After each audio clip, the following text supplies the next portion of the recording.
развиваемся. И это у каждого нашего человека, как отпечаток пальцев на руке, такая у нас микробиота. Она зависит от колоссального количества факторов, которые происходили раньше. Как питались наши дедушки, бабушки, как питаемся мы, в каких условиях мы живем. Такая у нас микробиота. Она обеспечивает нас и полезными веществами, и микроэлементами, и витаминами, и эмоциональными. Ну, короче говоря, переоценить эту микробиоту очень сложно. Хрупкий баланс микробиота зависит от питания. Вот, например, если человек сидит на одном рисе, да, какая у него будет микробиота? Или человек питается овощами, насколько у него будет другая микробиота? Или человек кушает, например, больше дрожжей и сладкого. Вот кто кушает много дрожжей и сладкого, они даже эмоционально другие. Они более уставшие, они более такие малоэнергичные, они грустные даже.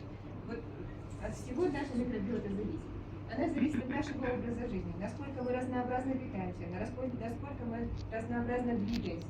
От приема, конечно, лекарственных средств. Мы понимаем, что определенные лекарственные средства сильно влияют на нашу микробиоту.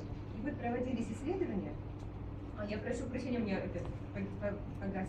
Мадина, можно?